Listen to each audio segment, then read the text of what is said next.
کیونکہ لوگ اس کو دیکھ رہے ہوتے ہیں اور اس سے اپنا اوپینین فارم کر رہے ہوتے ہیں.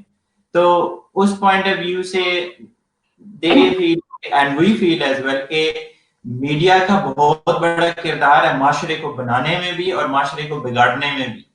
تو آئی تھنک بہت زیادہ ایگزیجوریٹ کیا جا رہا ہے ساری پوری سچویشن کو, اور یہاں پہ شاید ایسے کبھی بھی نہ ہوتا ہے. کہ میڈیا بڑی رسپانسبلٹی سے اپنا کردار ادا کرتا ہے, اور اسی وجہ سے جیسے رانا صاحب نے کہا کہ جی کورٹ میں لے کے جائیں, کورٹ میں تو ان کے پاس سبسٹنس ہے ہی نہیں کچھ کرنے کے لیے. انہوں نے تو ان کی کریکٹر اسیسینیشن کرنی تھی تھرو میڈیا, تاکہ وہ یہ پرفارم یہ بتا سکیں کہ they are very strong pillar, ان کو اگر کل کوئی چھیڑے گا تو کوئی بھی نہیں بچ سکتا. تو اللہ خیر کرے.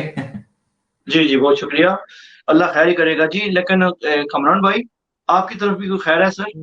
آپ اور مولانا جمیل طارق صاحب آج کل جو ہے نا جو بھی بات ہوتی ہے ہر دوسری بات میں میڈیا پہ لگتا ہے اٹیک کر رہے ہیں. وہاں پہ انہوں نے میڈیا سے بات کی, اور ابھی تھوڑی دیر پہلے آپ نے کہا جی کہ آپ کے پاس بھی کچھ چیزیں ہیں جو میڈیا کے خلاف ہیں. تو یہ آپ لوگ کیوں میڈیا کے خلاف کرتے ہیں؟ آپ بھی کیوں کرتے ہیں؟ اگر میڈیا آپ یہ کہتے ہیں کہ ایگزامپل کے طور پر آپ کے پاس اگر کوئی ان کے خلاف ثبوت ہیں کوئی چیزیں, تو آپ ان لوگوں کو کورٹ میں کیوں نہیں لے کے جاتے؟ ابراہیم بٹ صاحب.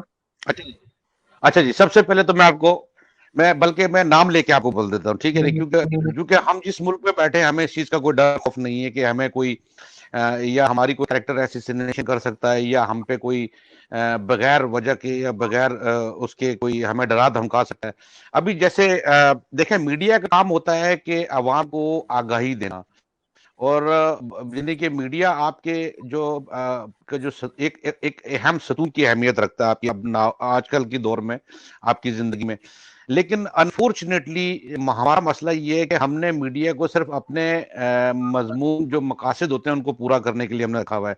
ابھی میں آپ کو ریسنٹلی مثال دے دیتا ہوں کہ جیسے آپ کو پتا ہے کہ مجھے آج 3را ہفتہ ہے اور میں پاکستان سے واپس آیا ہوں, اور تقریباً آپ یہ سمجھ لیں کہ 1.5 ہفتہ پہلے کی بات ہے کہ ہمارے ایک بڑے ہی مشہور اور معروف, یعنی کہ اپنے خود ساختہ, یہ میرا ایک اپنا لفظ ہے جس کو میں ٹرم کو یوز کرتا ہوں, کہ مشہور و معروف خود ساختہ سینئر جرنلسٹ, یعنی کہ نام کے ساتھ لگایا جاتا ہے, ہمارے جیو کے سینئر یعنی کہ جرنلسٹ ہے مرتضی علی شاہ صاحب.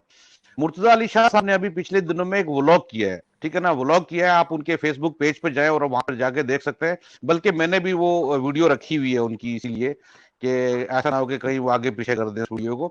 انہوں نے یہ الزام لگایا ہے اپنے ولاگ کے اندر کہ جی پاکستان کی ایک PIA کی ایک اسپیشل فلائٹ یہاں لنڈن سے 3 وفاقی وزراء کی فیملیز کو لے کر پاکستان گئی ہے. اور جب یہ خبر انہوں نے بریک کی ہے اب اپنے بلاگ کے ذریعے, چونکہ وہ ایک چینل کو ریپرزینٹ کرتے ہیں اور اس چینل کے بیورو چیف کی حیثیت سے بھی کام کرتے ہیں, اور اپنے آپ کو وہ سینئر جرنلسٹ بھی کہلواتے ہیں.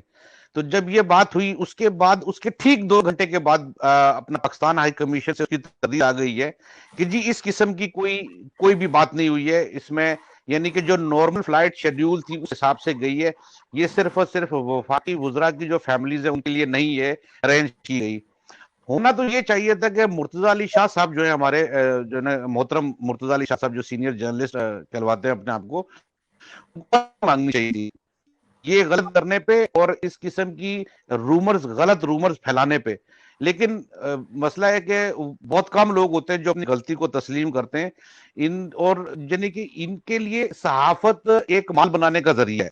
ان کے لیے صحافت یہ نہیں ہے کہ آپ کسی کو اویئر کر رہے ہیں, آپ کسی کو کسی اچھی خبر دے رہے ہیں, آپ اس کو یعنی کہ آپ یہ بتانا چاہ رہے ہیں کہ جی ہمارے میں یہ مسئلے مسائل ہیں. یہ صرف صحافت کو اپنے بینیفٹ کے لیے یوز کرتے ہیں, جس وجہ سے میرا ہمیشہ میڈیا سے شروع سے اختلاف رہا ہے.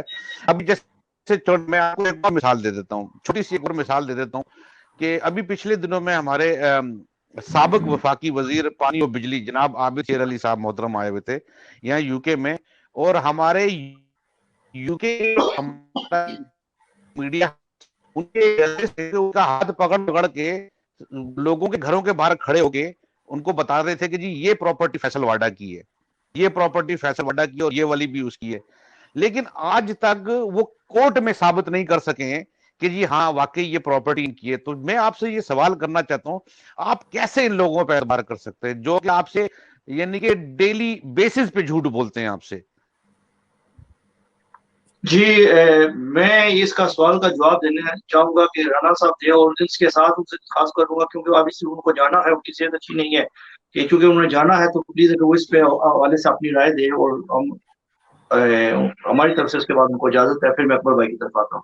جی جی رانا صاحب. کس چیز پہ؟ جی سوری میں مس کر گیا. انہوں نے کہا ہے کامران بٹ صاحب یہ کہہ رہے ہیں کہ یہ جو ہمارے صحافی ہیں یہاں پہ یہ غلام مرتضیٰ صاحب کی بات کر رہے ہیں، یعنی کہ وہ یہاں پہ موجود نہیں ہے. ہم کوشش کریں گے ان سے رابطہ کریں جی اور جی اس جی میں میں رانا صاحب سے بات کریں. آواز آ رہی ہے آپ کو؟ جی مجھے سوال میں سمجھ گیا آپ کا. تو جی سر یہ دیکھیں پاکستان میں تو ہم موجود نہیں ہیں. پاکستان کے جو اینکر اور صحافی ہیں انہیں تو ہم ٹی وی پہ دیکھتے ہیں، لیکن جو یہاں یو کے صحافی ہیں یہاں پہ ہم موجود ہیں، انہیں تو ہم ظاہر ہے لائیو دیکھتے ہیں اور ان سے ملنا جلنا ہے، تو اس میں تو کوئی دو رائے نہیں ہے.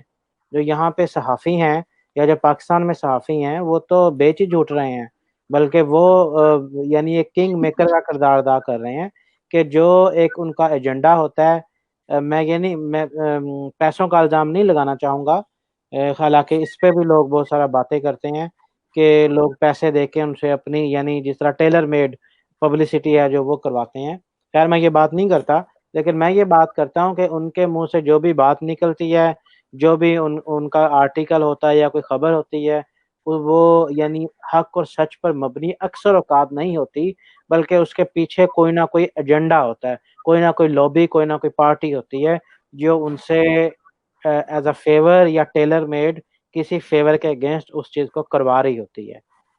جی بہت شکریہ جازب بھائی آپ کا. چونکہ آپ کی صحت اچھی نہیں ہے، آپ نے پہلے بھی کہا تھا کہ ہم 10-15 منٹ کے لیے آ سکتا ہوں، اور میں نے تقریباً آپ سے کہا 40 منٹ لے لیا. آپ کا بہت شکریہ. آپ اگلے دنوں میں آپ کوشش کریں گے آپ کو دوبارہ لیں اور آپ سے تفصیلی بات کریں، آپ کی صحت کے حوالے سے بھی اور باقی چیزوں کے حوالے سے بھی، اور ہماری دلی دعائیں آپ کے ساتھ ہیں. اللہ تعالیٰ آپ کو صحت دیں. بہت شکریہ سر. جی thank you very much everyone. جی جی میں پوچھنا چاہوں گا آپ سے اکبر خان بھائی، آپ نے بات سنی آپ نے کامران بٹ صاحب کی اور رانا جازب صاحب کی بھی. آپ کیا سمجھتے ہیں ان دونوں کی باتوں میں وزن ہے؟ آپ یہ نہیں سمجھتے کہ یہاں پہ جو اکثریت صحافی ہیں وہ بہت اچھا کام کر رہے ہیں؟ ہو سکتا ہے چند لوگ ہیں جو برے ہوں. اکبر خان صاحب. جی میں یہی کہنا چاہوں گا کہ دیکھیں ان صحافت کو خطرہ نہیں ہے، ان صحافیوں کے اکاؤنٹ کو خطرہ ہے. جو مین بات ہے، جو اصل بات ہے نا، ان کے اکاؤنٹ کو خطرہ پہنچ چکا ہے اور ان کو اپنے اکاؤنٹ